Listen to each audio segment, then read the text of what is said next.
एक लड़का जिसकी आंख जंगल के बीचों बीच खुलती है। उसके शरीर को देखकर ऐसा लगता है कि जैसे वो अभी अभी पैदा हुआ है। उसने ना तो कोई कपड़े पहन रखे हैं और ना ही उसके पास उसकी कुछ पुरानी याददाश्त है। उसे नहीं पता कि आखिर वो कौन है, कहाँ से आया और उसे कहाँ जाना है। आप कुछ देर तक जंगल में भटकने के बाद वो शहर तक पहुँचता है, जहाँ पर सभी लोग उसे देखकर बहुत ही ज्यादा हैरान थे, क्योंकि उसने ऊपर से नीचे तक अपनी बॉडी पर कोई भी कपड़ा नहीं पहन रखा। वो शहर में सभी चीजों को ऐसे देख रहा था जैसे कि वो इन चीजों को पहली बार देख रहा हो। अब वो शहर में घूम रहा था, क्या तभी वहाँ पर पुलिस आ जाती है। पुलिस वाले उसे गिरफ्तार करके उसे डिटेंशन सेंटर ले जाते हैं। उसे बिना कपड़े पहने घूमने और लोगों को अश्लीलता दिखाने के चक्कर में गिरफ्तार किया गया था। पुलिस वाले जब उससे बात करने की कोशिश करते हैं तो वो लड़का उनकी बातों को समझ नहीं पाता और न ही वो अपना नाम और अपने बारे में बता रहा था। तब वो पुलिस वाले अपने आप से ही उसका नाम रख देते हैं, जो होता है काइल। इसके बाद काइल का मेडिकल चेकअप कराया जाता है, जिसके अंदर दो बहुत ही बड़ी बातें सामने आती हैं, जिसमें पहली तो यह है कि काइल के पेट पर नाभि नहीं है और दूसरी ये कि उसका शरीर बिल्कुल परफेक्ट है। न ही तो उसके शरीर पर कोई झुर्री है और न ही कोई पिंपल। ये देखकर तो डॉक्टर भी चौंक जाता है। खैर, अब जब तक उसकी और ज्यादा रिपोर्टें आ रही थी, इतने उसे खाना देकर उसे डाइनिंग हॉल में भेज दिया था। वो वहाँ पर जाकर तो बैठ जाता है, लेकिन उसे नहीं पता कि इस चीज को कैसे खाना है। तब वो अपने सामने बैठे एक लड़की की नकल करते हुए उसकी तरह खाता है, जिस चीज को वो लड़का नोटिस कर लेता है। उसे लगता है कि काइल उसका मजाक उड़ा रहा है। वो लड़का काइल को मारने के लिए उसकी तरफ जाता है, लेकिन अब तभी बीच में डॉक्टर्स आकर उसे समझाते हैं। खैर, बाद में जब ये सभी लड़के बाहर ग्राउंड में होते हैं तो वहाँ पर वही लड़का काइल के मुंह पर मुक्का मारता है। काइल नीचे गिर जाता है और कुछ देर बाद उसकी पैंट गीली हो जाती है। उसके इस अजीब बिहेवियर को देखकर गार्ड ये समझ नहीं पाते कि आखिर इसका क्या करें। तब वो सेंटर के साइकियाट्रिस्ट निकोल को बुलाते हैं, जो कि काइल से सवाल जवाब करेगी और ये पूछने की कोशिश करेगी कि आखिर काइल को हुआ क्या है। निकोल उससे बात करने की कोशिश करती है, लेकिन काइल उसकी बातों का कोई भी जवाब नहीं देता। तब निकोल उसे एक स्केच बनाने के लिए कहती है। तब काइल बिल्कुल पेंटर की तरह एक स्केच बनाता है। उसने कपल का स्केच बनाया था, जिसे उसने जंगल में देखा था। अब इसके बाद निकोल काइल को अपने घर ले आती है, ताकि वो निकोल के बारे में जान सके कि आखिर निकोल के साथ हुआ क्या है और वो ऐसा बिहेव क्यों कर रहा है। निकोल को इस बात का शक है कि शायद काइल के साथ कोई न कोई बड़ा हादसा हुआ है, इसी वजह से उसे कुछ भी याद नहीं है। खैर, अब इसके बाद हम निकोल की बेटी लॉरी को देखते हैं, जो कि अपने घर में काइल को देखकर पूरी तरीके से हैरान रह जाती है। वो जल्दी से अपनी मम के पास जाकर उनसे पूछती है कि आखिर ये लड़का कौन है। तब निकोल बताती है कि काइल है, जो कि कुछ दिनों तक हमारे घर में ही रहेगा। काइल तो मानो जैसे दूसरी दुनिया में खोया हुआ है। अगर उसे किसी भी चीज के बारे में समझा दो तो वो लगातार वही काम करता रहता है। लॉरी भी काइल पर ज्यादा ध्यान नहीं देती, क्योंकि उसका तो मन अपने बॉयफ्रेंड से बात करने में लगा होता है। खैर, अब थोड़ी देर बाद काइल घर से बाहर जाता है। उसकी नजर एक तितली पर पड़ती है। तब वो बिना सोचे समझे उस तितली के पीछे जाने लगता है।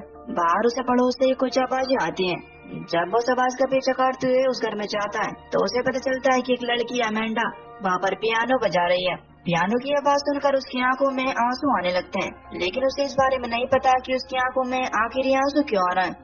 अब तभी अमेंडा जैसे ही मुड़कर देखती है तो काइल उसका चेहरा देखकर वहाँ से भाग जाता है। वो तेजी से घर की तरफ आकर बाथरूम में छुप जाता है।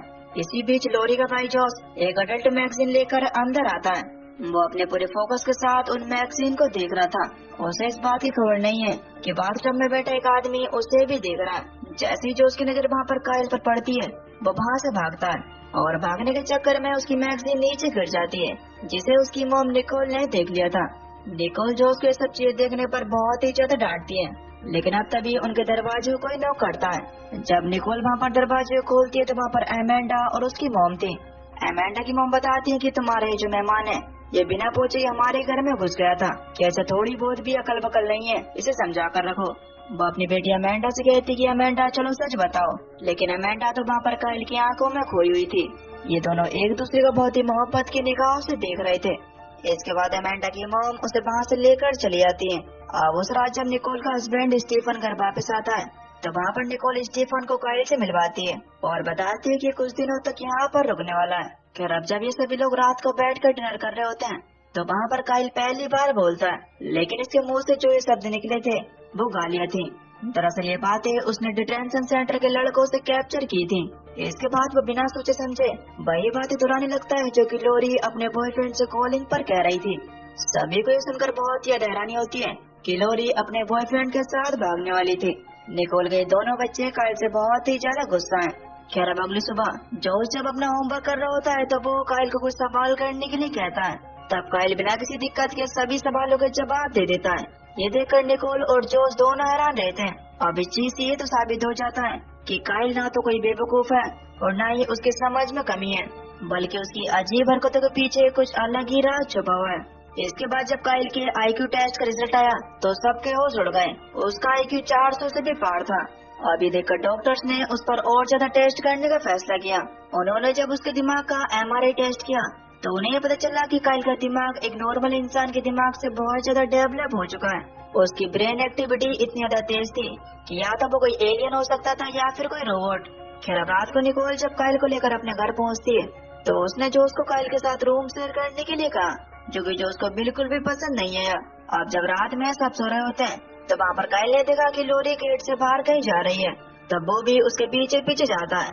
हमें पता चलता है कि लोरी एक पार्टी में आई थी। वहाँ का माहौल देखकर काइल भी उनके साथ हो गया। लेकिन अब तभी वहाँ पर पुलिस आ जाती है। एक ऑफिसर वहाँ पर लोरी को अपने साथ ले जाने की कोशिश करता है। तभी काइल वहाँ पर आकर उसे रोकता है। उसका चेहरा अजीब सा हो गया था और वो सांप जैसी आवाज निकालता है। ये देखकर सभी लोग हंसने लगते हैं। लेकिन जब वो ऑफिसर काइल को हथकड़ियाँ पहनाने के लिए चाहता है तो वो तुरंत ही हट गया। अब तभी वो ऑफिसर गुस्से में आकर उसे मारने के लिए जाता है, लेकिन काइल बहुत ही आराम से उसके सारे बार से बच रहा था। ये देखकर ऑफिसर को भी थोड़ी शर्मिंदगी महसूस होती है और वो उससे बिना कुछ कहे वहाँ से चला गया। इसके बाद काइल वहाँ से लोरी को सेफली घर ले आया। अब अगले दिन वो अपनी गलतियाँ सुधारने का फैसला करता है और वो धीरे धीरे करके इस फैमिली का दिल जीतने लगा। सबसे पहले वो स्टीफन का कंप्यूटर रिपेयर करता है और उन डॉक्यूमेंट्स को वापस मिला देता है जो कि वो महीनों से लाने की कोशिश कर रहा था। फिर वो जोश का रूम साफ करता है और उसके लिए एक नई मैगजीन भी लाकर रखता है, जिसे देखकर जोश को भी अच्छा लगता है। ऐसे छोटे मोटे काम कर काइल ने इस घर का दिल जीत लिया। निकोल ये देखकर सोचते कि जब तक काइल के पास्ट के बारे में पता नहीं चलता, जब तक मैं इसे टेम्पररी अडॉप्ट कर सकती हूँ। लेकिन इन सभी चीजों में सबसे अजीब बात ये थी कि काइल को रात को नींद नहीं आती और अब वो और भी ज्यादा अजीब हरकतें करने लगा। उसे खाने के बारे में भी जानकारी नहीं है। उसका जो भी चीज लगती है वो खाने लग जाता, चाहे तो फिर वो कच्चा हो या फिर पका हुआ। एक दिन जब काइल यार्ड में था तो वैन में बैठे एक आदमी उस पर नजर रख रहा था। अब पहले तो काइल ने इग्नोर किया, लेकिन धीरे धीरे करके वो 8 जगहों से दिखने लगा। अब ये बात तो क्लियर हो चुकी है कि जरूर उस पर कोई न कोई तो नजर रख रहा है। अब कुछ दिन बाद जब निकोल काइल को डॉक्टर के पास लेकर गई तो डॉक्टर पूरी तरीके से हैरान था। काइल की बॉडी को अंदर से देखने पर उसकी बॉडी बिल्कुल नई दिखाई दे रही थी, जैसे उसके शरीर पर कभी जिंदगी में चोट लगी न हो। और तो और उसका IQ भी बहुत ज्यादा तेज था। अब डॉक्टर ने एक दिन काइल को नींद की गोली दी ताकि उसे नींद आ सके, लेकिन गोली खाने के बाद भी काइल को पूरी रात 1% भी नींद नहीं आती। स्टीफन को लगा कि शायद काइल के पास एक्स्ट्रा एनर्जी है, उसे जल्दी थकान नहीं होती, इस वजह से वो सुबह का टाइम उसे रनिंग पर ले जाता है। स्टीफन पहले एक रनर रह चुका था। उसे ऐसा लगता है कि वो काइल को जल्दी थका देगा, लेकिन स्टीफन थक जाता है, बल्कि काइल नहीं थकता, बल्कि वो तो एक ओलंपिक रनर की तरह भाग रहा था। स्टीफन घर आकर निकोल से कहता है कि देखो निकोल, मुझे नहीं लगता कि काइल कोई नॉर्मल इंसान है, इसलिए तुम जाकर इसे वहीं पर छोड़ाओ जहाँ से तुम इसे लेकर आई थी। इनकी सारी बातें काइल भी सुन रहा था और उसे बातें सुनकर बहुत ही ज्यादा बुरा लगता है और वो बिना किसी को बताए घर से भाग गया। स्टीफन ने उसे हर जगह ढूंढने की कोशिश की, लेकिन वो उसे कहीं पर भी नहीं मिला। अब तभी निकोल के वहाँ पर काइल द्वारा बनाई हुई कुछ स्केच दिखाई देती हैं और एक स्केच पर जो जगह बनी हुई थी उस जगह को निकोल जानती है। इसके बाद वो लोग बिना वक्त गवाए टॉर्च लेकर उस तरफ निकल पड़े और आखिरकार वहाँ पर उन्हें काइल मिल भी गया। वो आसमान की तरफ तारे देख रहा था। ये लोग काइल को एक बार फिर से अपने घर लेकर आते हैं, जहाँ पर स्टीफन काइल से सॉरी कहता है। खैर थोड़ी देर बाद काइल को वहाँ पर एक रेडियो दिखाई देता है जिसके अंदर से कुछ आवाजें आ रही थी। वो आवाजें उसे बहुत ही ज्यादा अच्छी लगी और उस रात पहली बार काइल को नींद आई।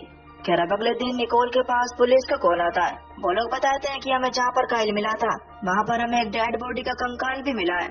पुलिस का कहना था कि काइल एक कातिल भी हो सकता है, तुमसे जितना हो सके तुम काइल से दूर रहना। एजेंट टेलर काइल से बात करना चाहता था, लेकिन निकोल बात को टाल देती है।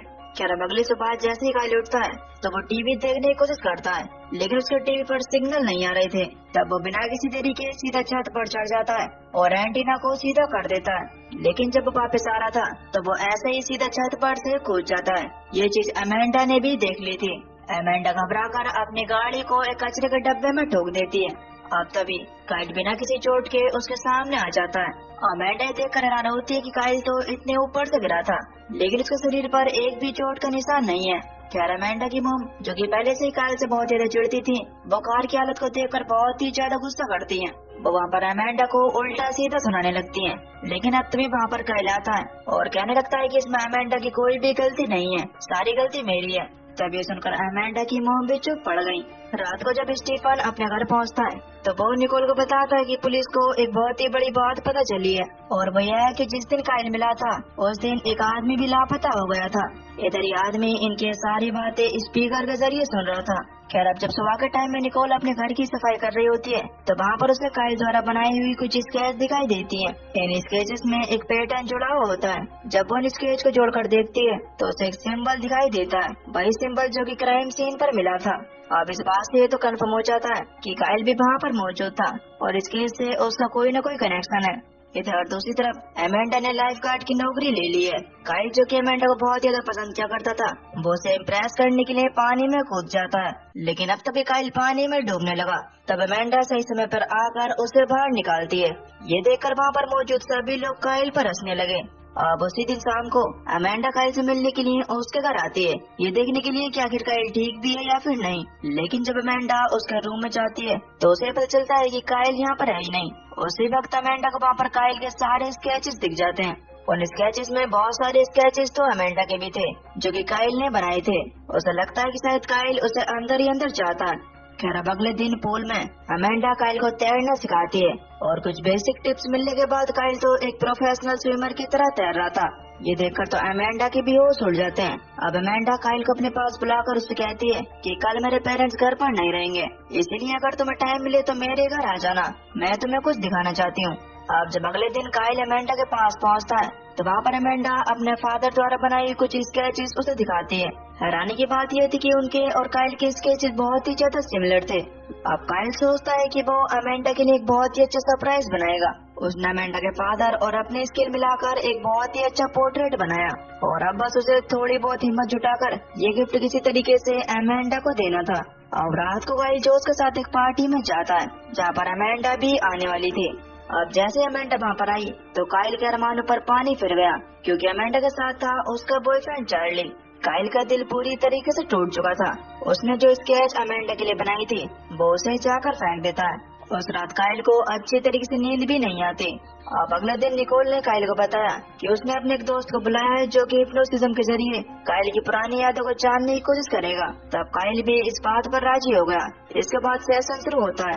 अब हिप्नोसिज्म के जरिए काइल को एक रात का सीन याद आता है जिसमें दो लोग लड़ रहे थे, जिसमें से एक तो वही आदमी था जो कि काइल पर लगातार नजर रखे हुआ है, जिसका नाम है टॉम फोर्स। टॉम फोर्स वहाँ पर गन उठाकर उस दूसरे आदमी को शूट कर मार देता है। काइल हड़बड़ाकर उसका नाम पुकारता है, टॉम फोर्स। अभी नाम सुनते ही निकोल का दिमाग घूम जाता है। निकोल बताती है कि जब वो पुलिस स्टेशन गई थी तो उसने नाम सुना था। दरअसल टॉम एक नया ऑफिसर है जो कि कुछ समय पहले ही इस शहर में आया है। अब निकोल के दिमाग में हजार सवाल चल रहे थे। निकोल काइल से कहती है कि तुमने जो भी कुछ अपने सपने में देखा तुम उस चीज का स्केच बना कर दो। तब काइल भी बहुत ही सावधानी के साथ उस जैसा ही पोर्ट्रेट बनाने लगता है। अब जब वो लोग उन पोर्ट्रेट को देखते हैं तो उनमें से एक पोर्ट्रेट उसी आदमी का था जिसको टॉम फोर्स ने गोली मारी थी। इस आदमी का नाम फ्रेडमैन है। फ्रेडमैन एक यूनिवर्सिटी में प्रोफेसर था और वह ह्यूमन मेमोरी में बहुत ही ज्यादा एक्सपर्ट है। अब ये कंफर्म हो गया था कि जंगल में जो हड्डियां मिली थी वो फ्रेडमैन की थी। अब सवाल तो ये था कि फ्रेडमैन का काइल से क्या संबंध है। इन्हीं सवालों का जवाब जानने के लिए ये लोग उस यूनिवर्सिटी में जाते हैं। यूनिवर्सिटी में पहुंचकर एक बहुत ही बड़ा खुलासा होता है। वहाँ पर एक फोटो लगी हुई थी जिसमें फ्रेडमैन के स्टूडेंट दिख रहे होते हैं, जिनमें से काइल भी था। लेकिन जब वहाँ पर फ्रेडमैन की असिस्टेंट से काइल के बारे में पूछा जाता है तो उसे काइल के बारे में कुछ भी पता नहीं था। वो कहती है कि उसने सालों तक प्रोफेसर के साथ काम किया है, लेकिन उसने कभी भी काइल को नहीं देखा। इसके बाद वो लोग काइल का मेमोरी टेस्ट करते हैं। उस मेमोरी टेस्ट के हर टेस्ट में काइल 100% स्कोर करता है। वो असिस्टेंट पूरी तरीके से हैरान रह जाती है क्योंकि अभी तक ऐसा कभी भी नहीं हुआ। वो असिस्टेंट बताती है कि जब मैं फ्रेडमैन के साथ रहती थी तो मुझे ये बात पता चली कि फ्रेडमैन इंसान के दिमाग के ऊपर एक रिसर्च कर रहा है। उनका ये कहना था कि इंसान सिर्फ अपने दिमाग का 10% यूज करता है, लेकिन मैं अपने साइंस से इंसान के दिमाग का 100% यूज कर दिखाऊंगा। अब ये बात सुनकर हमें भी लगता है कि शायद काइल भी फ्रेडमैन के प्रोजेक्ट का हिस्सा रहा होगा, तभी तो वो इतना तेज है। और ये भी हो सकता है कि शायद इसी वजह से फ्रेडमैन की जान ली गई हो। इन लोगों को उस कॉलेज में फ्रेडमैन के कुछ डॉक्यूमेंट्स भी मिलते हैं जिन पर वही सिंबल बना होता है जो कि क्राइम सीन पर मिला था। और तो और उस पेपर पर कई जगह एक नंबर बार बार लिखा गया है। उन्हें ऐसा लगता है कि शायद ये नंबर कोऑर्डिनेट्स भी हो सकते हैं। अभी जानने के लिए कि आखिर ये नंबर किस जगह को रिप्रेजेंट करते हैं वो इंटरनेट पर ढूंढने लगे। वो इसकी खोज में लग जाते हैं। अब तभी लोरी के पास स्टीफन का कॉल आता है। वो पूछता है कि आखिर तुम लोग कहाँ हो। तब लोरी उन्हें सारी बातें बताकर कहती है कि हमें इन कोऑर्डिनेट्स के बारे में पता करना होगा। अब स्टीफन ने भी इन कोऑर्डिनेट्स के बारे में पता करना शुरू कर दिया। अब तभी लोरी के पास स्टीफन का दोबारा से कॉल आता है जो कि उसे बताता है कि ये कोऑर्डिनेट एक गवर्नमेंट फैसिलिटी के जो कि मिलिट्री के कंट्रोल में है, जिसका मतलब यह है कि ये कोई आम जगह नहीं है बल्कि वहाँ पर बहुत ही ज्यादा सिक्योरिटी होगी। अब इस चीज का सच जानने के लिए काइल किसी तरीके से इधर उधर से पता करके उस फैसिलिटी के पास पहुंच जाता है। वहाँ से काइल अकेला ही आगे बढ़ता है। वो सिक्योरिटी फेंस को पार करते हुआ अंदर चला गया, लेकिन अब तभी पीछे से एक मास्क पहने हुआ आदमी उसके ऊपर अटैक कर देता है। लेकिन यहाँ पर काइल की कराटे प्रैक्टिस काम आती है। काइल किसी तरीके से उस आदमी का मास्क उतारने में कामयाब हो गया और हमें पता चलता है कि आदमी कोई और नहीं बल्कि टॉम फॉस है। काइल को याद आता है कि किसी आदमी ने फ्रेडमैन को गोली मारकर मारा था। टॉम फॉस काइल से कहता है कि अगर तुम्हें जिंदा रहना है तो प्लीज चुपचाप रहो। अगर तुम अपने पास्ट के बारे में ज्यादा जानने की कोशिश करोगे तो तुम्हारी नई फैमिली की जान खतरे में आ सकती है। जाने से पहले टॉम फॉस उससे कहता है कि अगर तुमने अपने आप की तलाश नहीं छोड़ी तो वो लोग तुम्हारी फैमिली को मार देंगे। और बस इसी के साथ दोस्तों इस सीरीज का फर्स्ट पार्ट यहीं पर खत्म हो जाता है। तो आखिर काइल का पास्ट क्या है जिसके बारे में कोई भी नहीं चाहता कि काइल को पता चले, और आखिर काइल के पास ऐसी शक्तियाँ कैसे आई, ये तो हमें इसके अगले पार्ट में ही पता चलेगा। दोस्तों अगर आप इस सीरीज का नेक्स्ट पार्ट चाहते हो तो नीचे कमेंट में नेक्स्ट पार्ट टाइप जरूर करना। बाकी मैं मिलता हूँ आपको एक नई वीडियो में, तब तक के लिए till then take care, love you, bye bye.